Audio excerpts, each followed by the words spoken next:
بسم اللہ الرحمن الرحیم۔ پیارے طلباء السلام علیکم ورحمۃ اللہ وبرکاتہ۔ فطرت اکیڈمی اور طبی لیکچرز کا سلسلہ جاری ہے اور ہمارا لیکچر نمبر 7 ہے، اور اس سے پہلے ہم مفرد اعضاء کے حوالے سے بات کر رہے تھے۔ تو مفرد اعضاء کو ہم نے جسمی اصطلاحات کے ساتھ سمجھا، یعنی کہ جو مفرد اعضاء کے اندر اصطلاحات بولی جاتی ہیں ان کا سب سے بڑا خاصہ یہ ہے کہ اگر آپ نے جسم کو سمجھنا ہے تب بھی وہی اصطلاحات ہیں، اگر آپ نے مزاج کو سمجھنا ہے تب بھی وہی اصطلاحات ہیں، اور اگر آپ نے جسم کے اندر پائی جانے والی رطوبات کو سمجھنا ہے تو تب بھی وہی اصطلاحات ہیں، یعنی کہ آپ کو کہیں بھی ان میں اختلاف نہیں ملے گا۔ یعنی کہ جب آپ اعصابی بولتے ہیں تو اس سے تین طرح کے معنی مراد ہوتے ہیں، عضلاتی بولتے ہیں تو اس سے بھی ایسے ہی ہے، قشری سے بھی ایسے ہی ہے، مخاطی سے بھی ایسے ہی ہے۔ تو پہلے ہم نے جسمی سٹرکچر کے حساب سے اعصابی، عضلاتی، قشری اور مخاطی کی تفصیل کو سمجھا۔ تو اب اس لیکچر میں ہم مزاجوں کے حساب سے سمجھیں گے کہ اعصابی مزاج کیا ہے، عضلاتی مزاج کیا ہے، قشری مزاج کیا ہے اور مخاطی مزاج سے کیا مراد ہے۔ تو آئیے چلتے ہیں کہ مزاج جو ہیں یہ بنیادی طور پہ طبی یونانی کے حساب سے 4 ہیں، جن کو ہم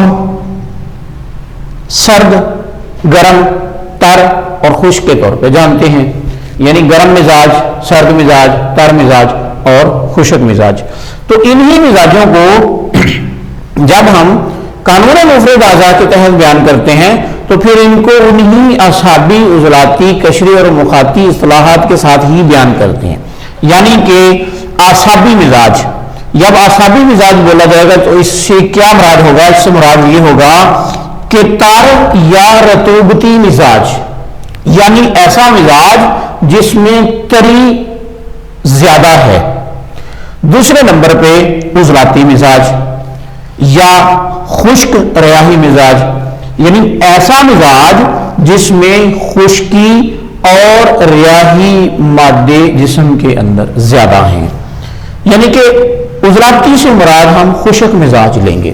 قشری یا غدی مزاج، قشری مزاج سے مراد ہے گرم یا ناری مزاج، یعنی کہ جب ہم گرم مزاج کی ترجمانی قانون مفرد اعضاء کے تحت کریں گے تو اس کے تحت جو ہم اصطلاح یا ٹرم استعمال کریں گے وہ قشری ہے۔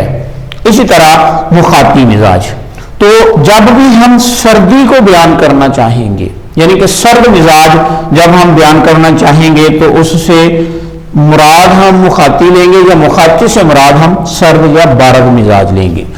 یعنی جب بھی ہم نے مزاجی اعتبار پہ مخاطی لفظ بولنا ہے تو اس سے مراد ہمیشہ سردی ہی ہوگی۔ اب ان کی تفصیل یہ ہے کہ اعصابی مزاج سے مراد ہے کہ تر مزاج، عضلاتی مزاج سے مراد ہے خشک مزاج، قشری مزاج سے، قشری یا غدی مزاج سے مراد ہے گرم مزاج، اور مخاطی مزاج سے مراد ہے سرد مزاج۔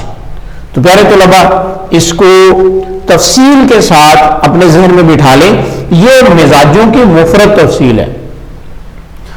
چونکہ آپ کو پتا ہے کہ مزاج مفرد حالت میں نہیں ہوتے، یعنی گرمی، سردی، تری اور خشکی جو ہیں یہ مفرد حالت میں نہیں ہوتی، یہ ہمیشہ جوڑوں کی صورت میں ہوتی ہیں۔